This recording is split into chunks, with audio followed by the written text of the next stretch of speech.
Sometimes you just gotta go bar down. Kirill, top titty 2x4 to end the game. That was nice. Bardown Beauties. That's the sexy part of the game, is it not? The plays and the goals and the... Yeah, that's what you guys like. I mean, it is great. And now, a new episode of Bardown Beauties with Jessi Pierce and Kirsten Kroll. Your favorite P-Dub dynamic duo has teamed up with our friends at SotaStick for a one-of-a-kind merch collaboration. Signed, sealed, and delivered, women's hockey superstars Grace Zumwinkle and Taylor Heisey bring their patented personalities with a whole vibe on tees and crew necks, now available only at SotaStick.com. While you're purchasing those, don't forget to toss in some 1980 Miracle memorabilia to help celebrate the 45th anniversary of everyone's favorite on-ice moment. As always, use code BardownBeauties at checkout for 15% off all purchases at SotaStick.com.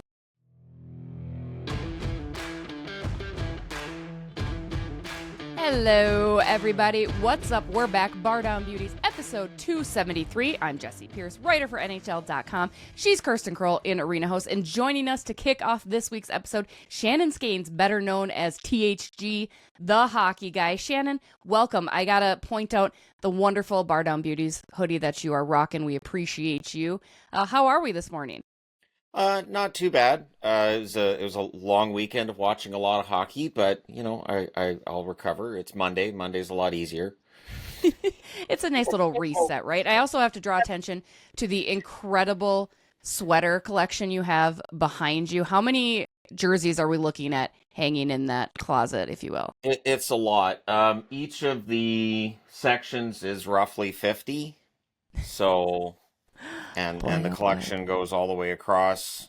So it's a lot. And then I've got like racks of non-NHL jerseys too. So it's a lot. I don't try to count them. I'm not going to try to count them. I don't blame you. No. What's your favorite in the mix? If you like right now on the spot, if you had to pick one sweater, which one are you going with? Honestly, it's the Kings one, the black one with the shield on the front. Ooh, okay. That's always been my favorite, is when they had the Sacramento Kings colors. Yeah. Those were my favorite. The purple, silver, and black. I always thought that was really, really nice with the Kings. Do you have a Screaming Eagle jersey in there from Washington? I absolutely do. I've got the reverse retro. I've got the blue one, the second reverse retro, and I've got the white one as well. Incredible. I'm Nice hoping product placement too in the camera shot you just had right there. I see a little OV jersey popping out, I think. I've had to wear that. I've worn that in two videos over the last week, so got to keep that handy. Yeah, absolutely. Incredible. Did you watch? I want to hear each of your guys' takes on OV accomplishing the feat yesterday, besting Wayne Gretzky, breaking the goal scored record. I know I watched it from the press box because the Wild had a game yesterday. Teared up. I didn't anticipate tears, you guys, but I did. I was just so happy. His celebration was so classic OV, right? Sliding and belly flopping. Shannon, where did you watch it? And then Kirsten, share where you watched it yesterday. Well, I was in here. I was watching the game, and then I knew that immediately after he got that goal, I'm like, okay, so now's the time to do a news video where I talk about him breaking the record. And I did. While I was doing the video, I could see like all the ceremony stuff going on too. So it is likely that nobody will ever break that record, because it's not like he's going to stop at 895. Right. So while Austin Matthews has an outside chance, the one thing that I've always said with Matthews is he already has trouble with missing games. Ovi didn't. Mm-hmm. Ovi's been a beast. He doesn't miss games. I mean, this year he missed a few, but generally throughout his career he's been pretty healthy. So for somebody to beat that record, they have to be able to score goals at that rate and stay healthy into their late 30s, which is difficult. Well, and also my favorite quote that I saw yesterday about Ovi, and Jessi, I think you reposted it too. He doesn't eat healthy. He doesn't work out. He just loves hockey. So maybe that's like just a note that everyone can take. Maybe that's the key to success for trying to accomplish anything near what Ovi has done. But for me as well, I also was up in the press box. I always get to the Wild game. I have to be there 3 hours before it starts. So we were all posted up. We had it on a TV up there, and everyone was just all tuned in. There we go. And now we can see how far he continues to go. A big shout out to the great 8-1. Love it. And I love Gretzky. He had some fun with it too, right? I'm sure he's happy that he doesn't have to continue to follow Ovi around. Shannon, you had talked about in a recent video Washington as they head into the playoffs. I mean, right now, I think going back to the beginning of the season, they certainly surprised us. Are the Capitals true contenders? Is Ovechkin going to put the cherry on top of this season? Can they make a true Stanley Cup run, or do you think that they might falter a little bit? It's gonna be tough. The Capitals were playing some of the best systems I've seen any team play, where it may not be the most exciting hockey all the time, but they relied on counterattacks, balanced attack. There wasn't. While Ovechkin gets all the attention, really honestly, it points to the season when he wasn't producing, they haven't had any problems. I feel like the last couple of weeks, and this is understandable, the circus around the 895 has, I think it's negatively impacted the team because their play has definitely been off. They have to rediscover that. They have to rediscover it quickly because we have less than 2 weeks till the playoffs. Right. And it's not always that easy to turn that back on. I think it's going to depend on who they face in the first round because honestly, I'm getting 2010 vibes if they face Montreal in the first round. Wow. It feels very, very similar. That 2010 team had all that pressure. They were a President's Trophy winner, and Montreal was just having fun with it. And they had a great hot goaltender at the time, and things are similar with Montreal right now. They're just having fun. Yeah, I was going to say with Washington, is that kind of the fanfare and, like you said, the circus around them? Is that their Achilles heel heading into the playoffs? Is it goaltending? What on the ice is going to affect them negatively, do you think, to keep them from getting to that promised land? I think it's goaltending. I'm looking at it. I feel goaltending. They definitely had Logan Thompson stealing them a lot of games around the middle of the season. Thompson's play fell off after Four Nations. I think he was hurt before they pulled him out of that game. There was that one game where he only saved 15 out of 22, and during that game I was like, man, something's wrong. He's not normally like this. And I saw people saying, well, he got his contract. I'm like, no, this is not post-contract letdown. He just doesn't look great. And for Washington to go far, they need Logan Thompson to be 100%. So that is going to be tough. I like Lindgren, but I don't know if I like Lindgren to take them on a long run in the playoffs. I mean, Kirsten has an affinity for Lindgren. Yeah. What was that? Said you have an affinity for Lindgren, I imagine. I do, and I very much acknowledge it's because I'm incredibly biased. He was my very first interview. We both went to St. Cloud State and had a little bit of overlap in my first year there. I think we only had 1 year of overlap because he went and turned pro after that season. Stellar, exceptional college goaltender. But even as I was watching the game yesterday for Ovi, that first period was rough for our friend Charlie there. I think it was 2 goals on 2 shots for the Islanders. So yeah, that was rough. But yeah, we love Charlie Lindgren in this house. But I attest or agree with what you guys have said. Shannon, I want to stick to the East, too. The New York Rangers, the head scratchers, the team that I had picked for the second year in a row to win. Now, they're still making a push. They've got Igor Sturkin in net, who I adore. But where do you see the Rangers? Do you see them missing out on the playoffs? Do they end up sneaking in? I think right now they are quite a few points back from Montreal for that second wild card spot. So it's looking unlikely. But what do you think happened with the Rangers? What was the downfall there? They haven't looked right. I mean, they had a good start. I feel like maybe some of the Trouba stuff, and of course you had Barclay Goodrow and how he got moved out to San Jose. I think there was a split on that team, and that's why I found it weird when they traded for JT Miller, honestly, because all the word of JT Miller in the break in the Vancouver room, I thought trading for JT Miller was an interesting, and if it works, great, but if it doesn't, like, he's a very intense personality, and he's not shy about telling people what he really thinks, which can be tough when you get into a room where things are going wrong. Yeah. And as somebody who at times at workplaces I've had, I'm willing to say how I really feel, and I look around the room and go, oh God, I was the only one that said that. I get it. The Rangers are too good for this, and I think when the season's done, I think Chris Drury has some decisions to make about coaching, and I think it's the whole staff. I think that the roster's not far off from being a contending roster. That's the weird thing. It's almost the same as the team that won the President's Trophy last year. Right. There's just like that game against New Jersey. They just didn't look good. And I was like, this team doesn't look like they want to be in the playoffs. They don't look interested, which is probably the most frustrating thing to see, is when a team has a chance and they're just not playing like it. Right. And I have to wonder, I mean, you had mentioned the roster is constructed pretty well. And again, they had Igor sign an extension, a very long extension, which makes you wonder if he's going to be thrilled about that at this point. But do you think Chris Drury is at all on the hot seat, given kind of all of the turmoil that has followed him? Or do you think because he's constructed a roster that emulates last year's President's Trophy winner, that he might be safe for a little bit? What's your take on that? It's going to depend on what the pressure from above him is. So if those above him making the decisions decide, you know what he did might have seemed kind of ruthless with some of the player moves, but it made sense. Like if they agree with what he's done, if not, I think he definitely would be on the hot seat. I think he's been like, I have a mixed feelings about Drury. It's one of those things where I sometimes I like to do like a GM video where I look at all the trades and everything, because I'm trying to figure, okay, do I think this GM's done a great job or not? I don't know if missing the playoffs just the one time necessarily means he loses his job, but maybe somebody sits him down and goes, look, we expect more next season. So maybe that kind of thing. It would be interesting to know how much faith those above him have in him. Well, this is also kind of an awkward pivot for me, because I know we've been talking about teams in contention, but teams officially not in contention, something I want to pick your brain about. Let's talk about the Nashville Predators. Okay. Just honestly, quite frankly, an atrocious season for them compared to what the expectations were heading into the season.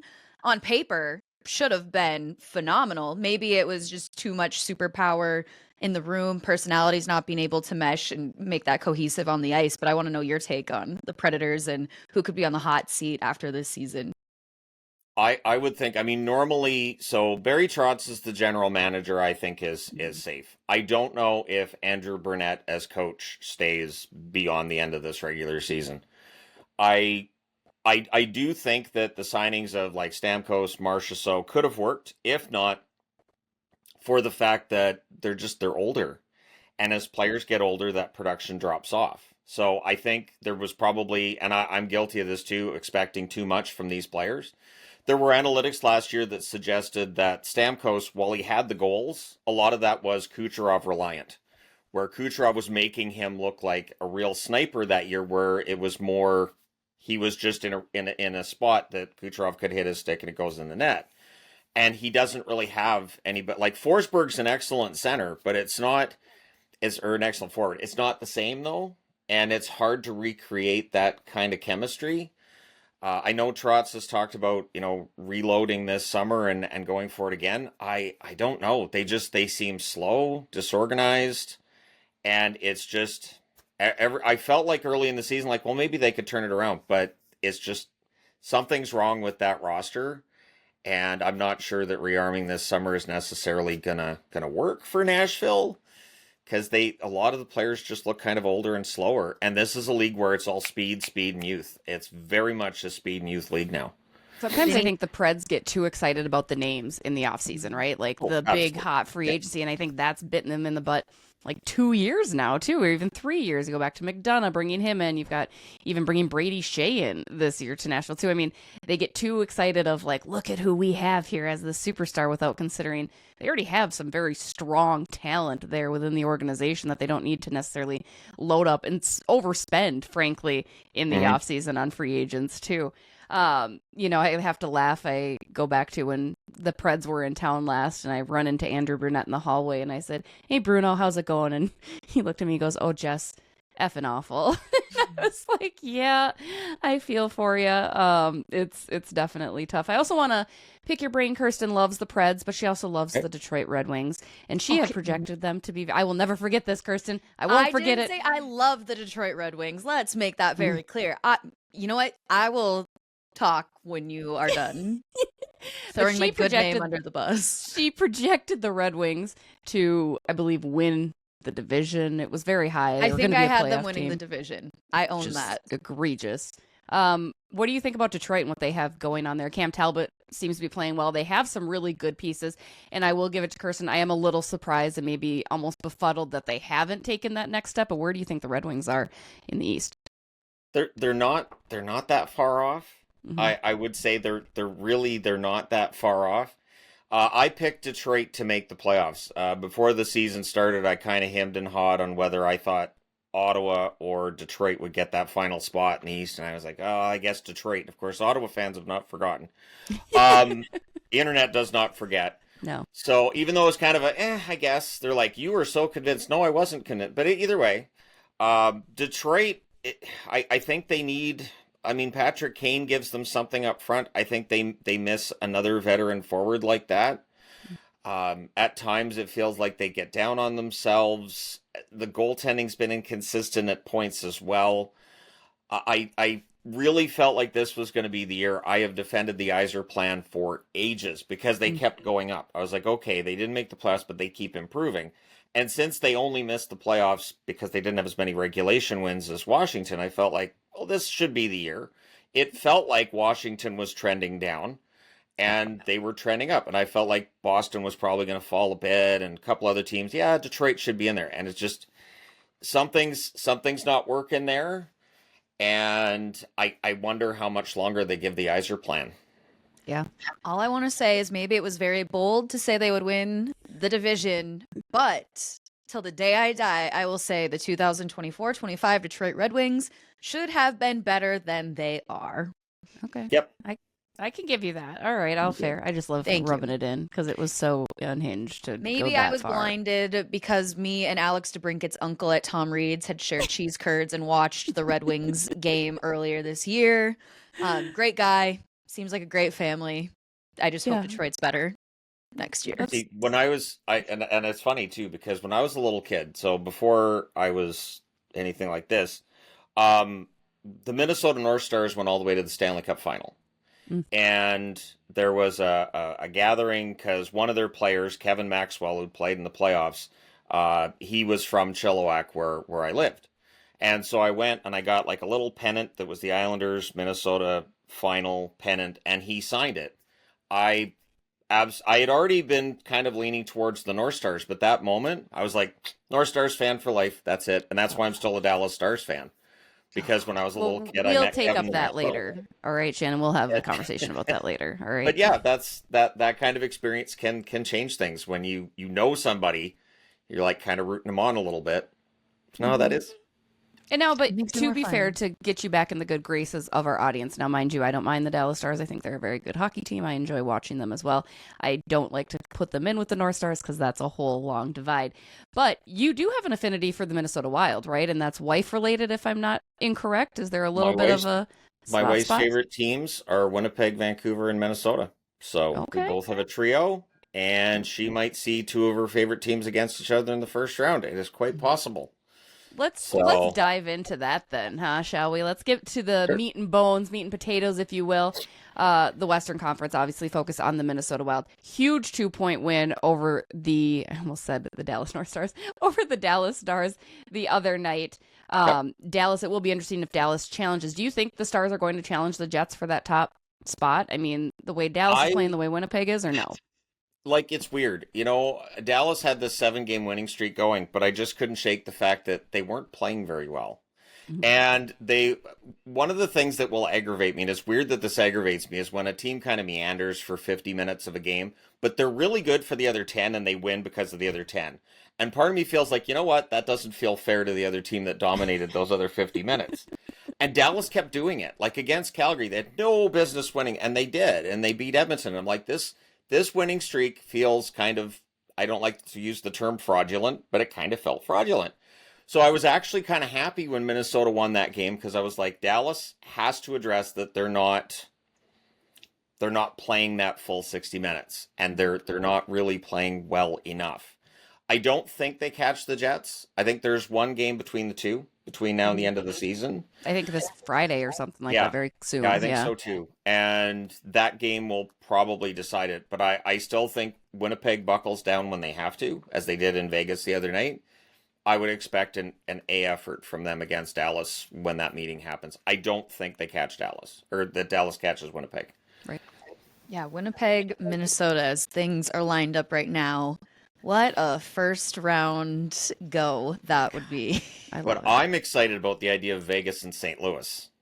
Ooh, That could yeah. be St. Man, Louis is has to hot. be. What? Let's just talk about St. Louis. I know we're really pivoting now. Sure. St. Louis, and now also they were already hot. They add in Jimmy Snuggerud. They're not going to lose another game. Their schedule is soft. Franchise Snuggerud record. just fit right in. Snuggerud's just fit right in. It's amazing to watch some of these guys come in, and it's just a seamless transition. And it's looked seamless for him. How do you feel the Blues are going to do in the playoffs? I mean, we've seen them do this before where they come in hot, and they went on to win the Stanley Cup that year, and as far as recent memory goes. But you still have Jordan Binnington in net. I know everybody's harsh on Binns, and I am one of them. I'm very critical of how he is because he's either so good or so bad, right? Like, and he's just kind of, and there's no in between level for Binnington. Now, the way that he's playing now, the way the team's playing in front of him, I think is huge. But where do you see St. Louis coming, especially if it does come down to them versus Vegas? I can easily see St. Louis taking that series. Not that it'll be an easy trip, but it'll go 7, and I think St. Louis comes out. What are your feelings, Shannon? I could see St. Louis at the very least coming out of that. And if St. Louis did beat Vegas, then they'd be against the winner of Edmonton, LA. And I don't know. It would depend on, I guess, I mean, if LA has home ice advantage, it feels like that's huge.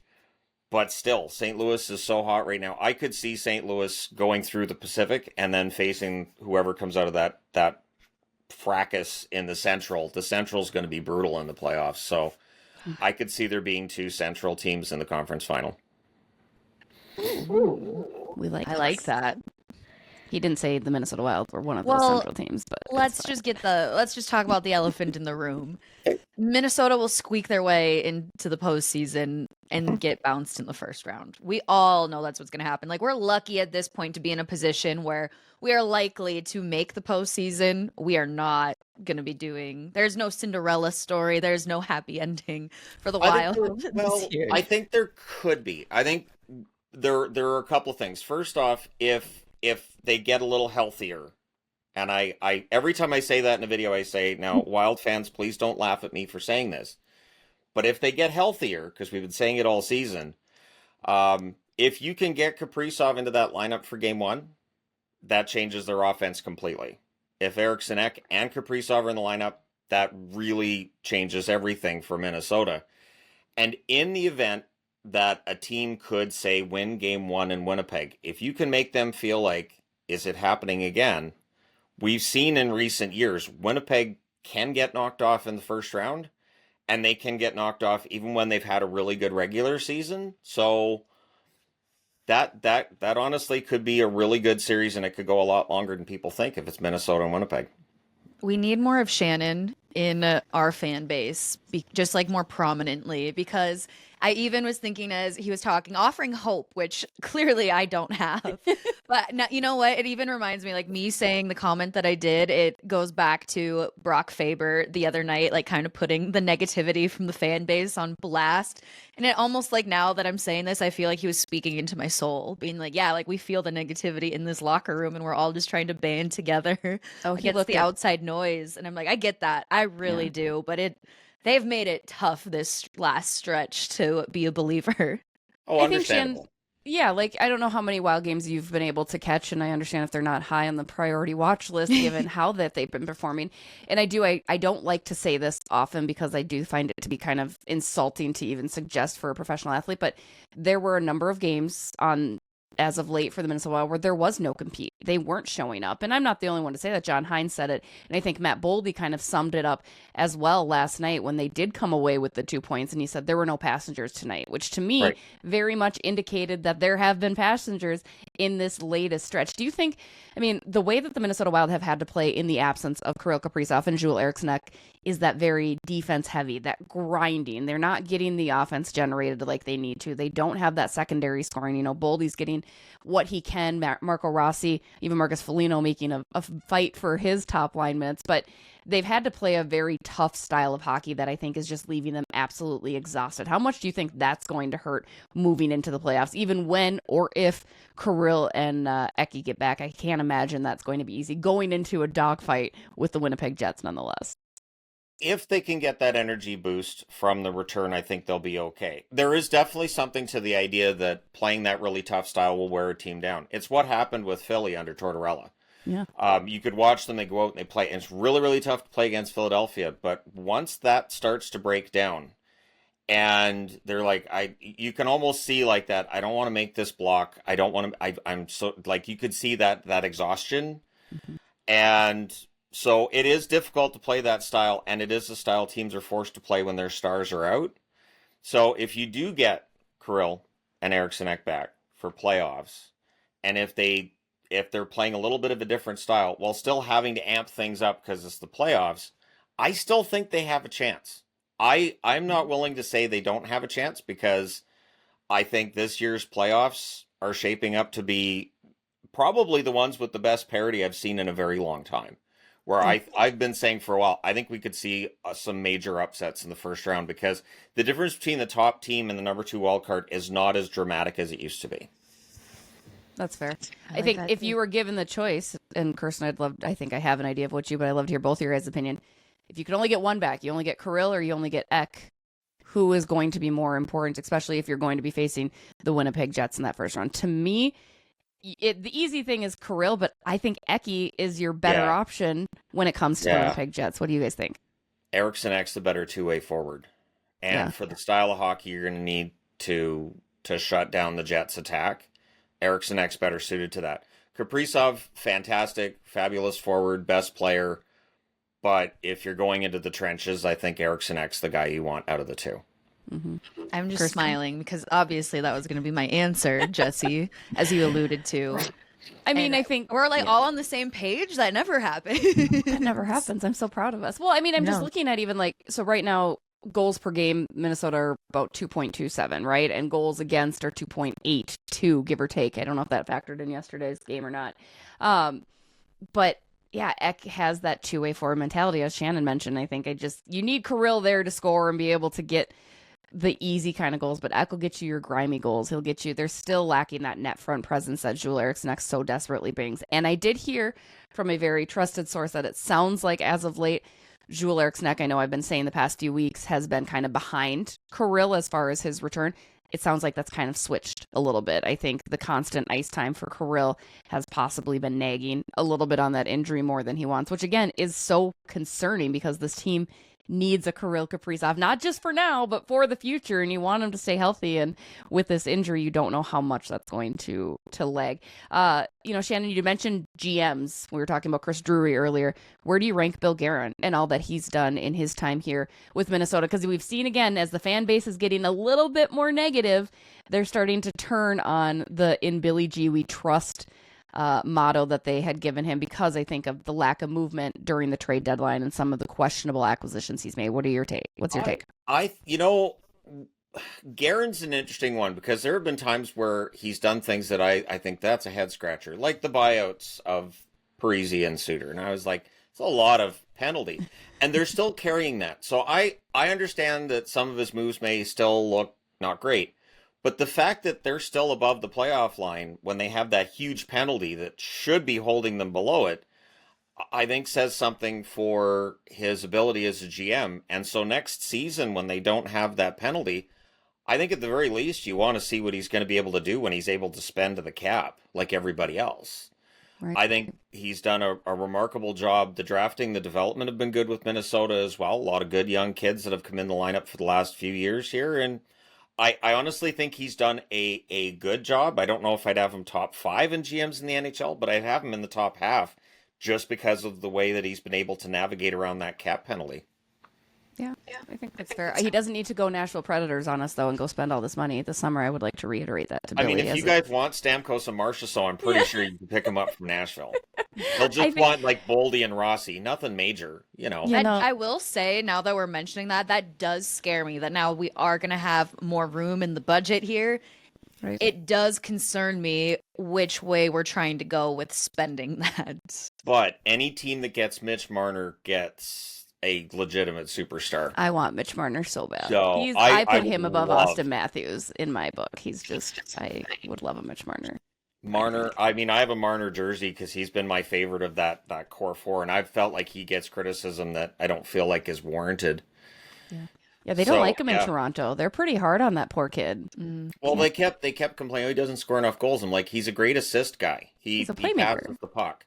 He's great passer, so don't blame him. Blame the guys that aren't putting the puck in the net. Exactly. Fair. He's Yeah, passing same perfectly fine. And defensively, he's good. He plays on the blue line on their power play. Yeah. He's got he gives me feelings of Fedorov back in the day, where Fedorov could play on the blue line and you weren't worried about it.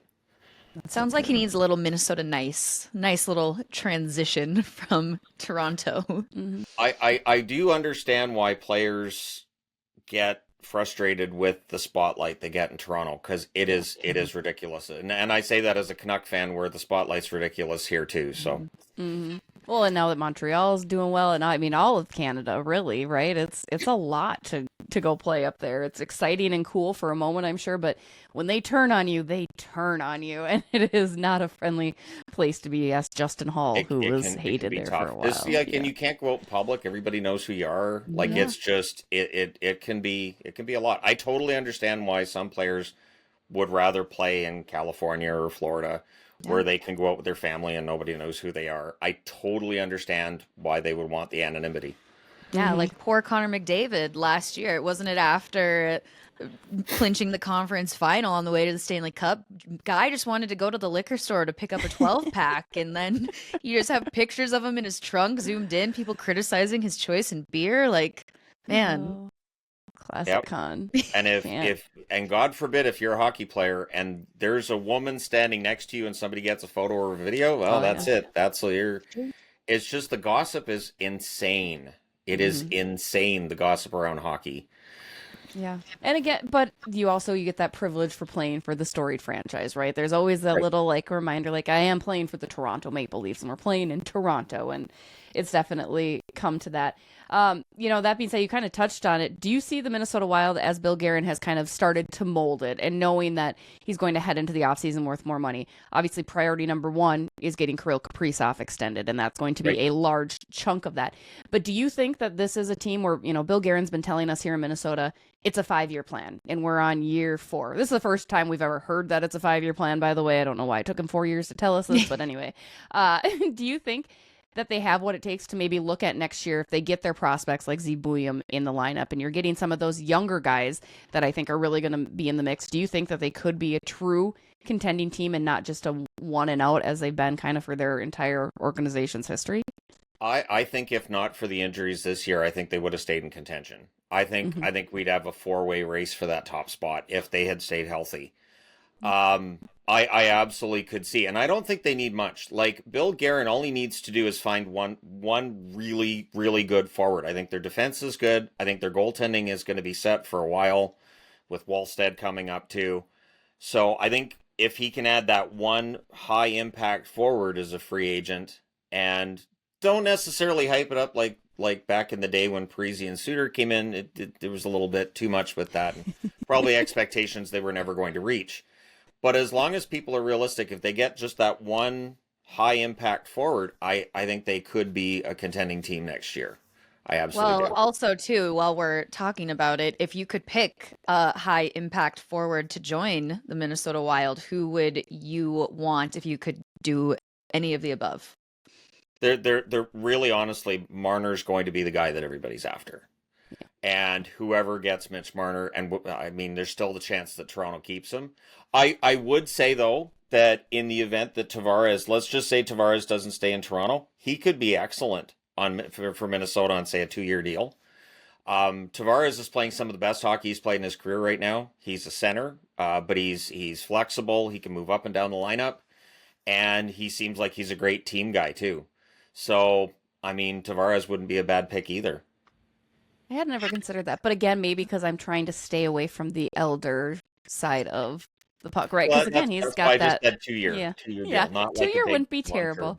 Yeah. If you were to get a Mitch Marner, do you do that at the sacrifice of, say, a Marco Rossi? We've obviously been a lot of chatter here about Marco Rossi's future within the organization. It sounds like his side and Bill Guerin's side are very far apart as far as what a fair contract would be. So, that's a big question mark. Where do you assess Marco Rossi and his importance to the team, or do you think he's kind of expendable and could go elsewhere?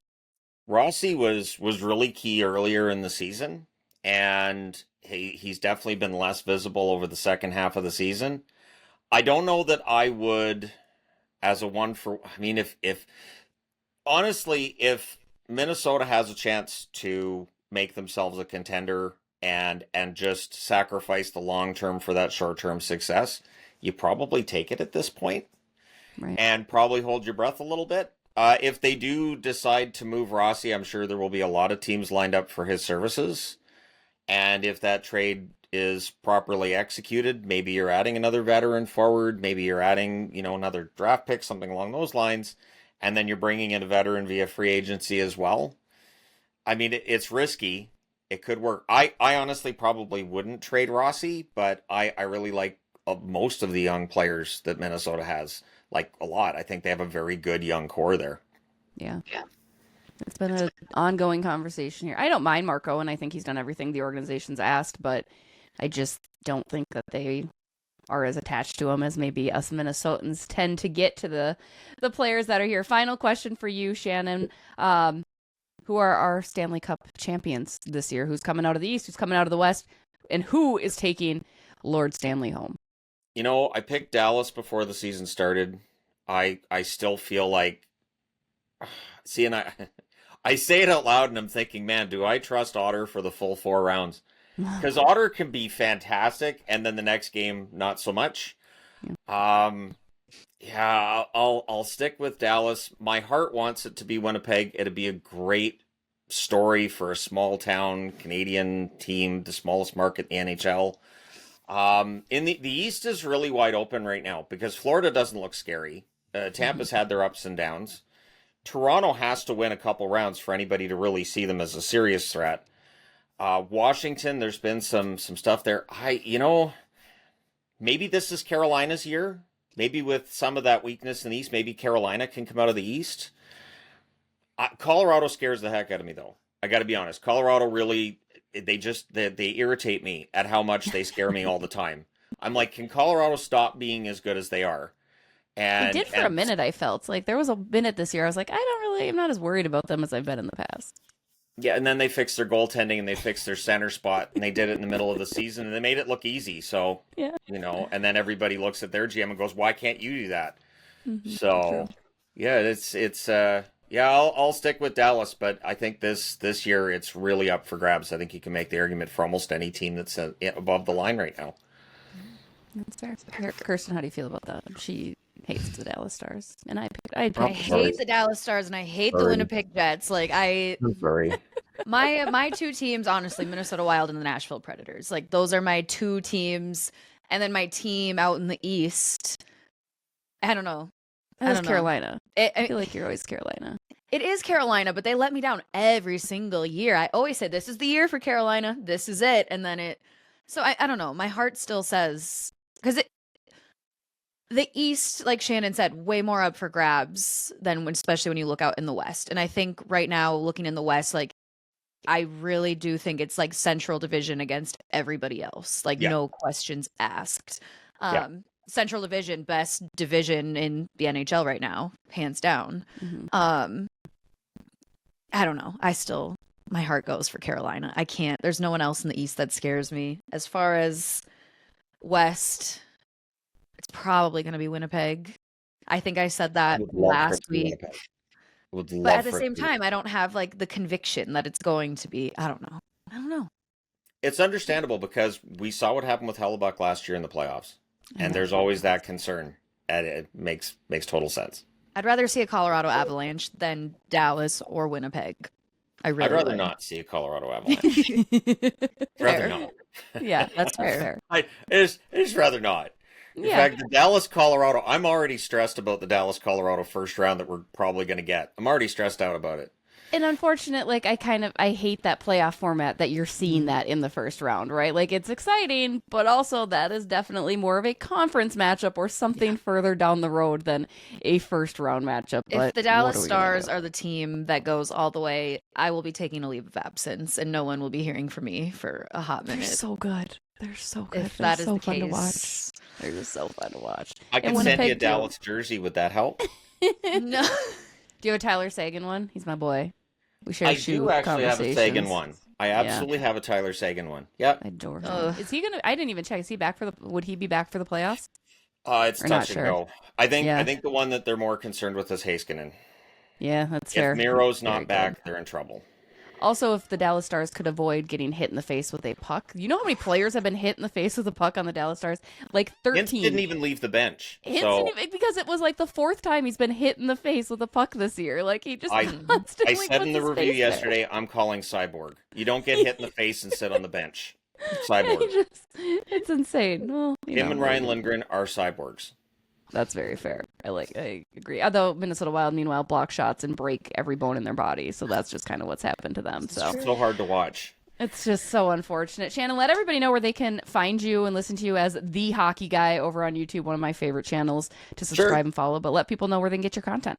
Yeah, so it is just YouTube / the hockey guy. It was a name that I just picked. I was like, well, this is a placeholder until I come up with a better name, and then it stuck. So I'm on Blue Sky under the hockey guy as well. I'm on, we have the Facebook page. We post that for like when we do like street hockey games, we always post on the Facebook page, which is just the hockey guy.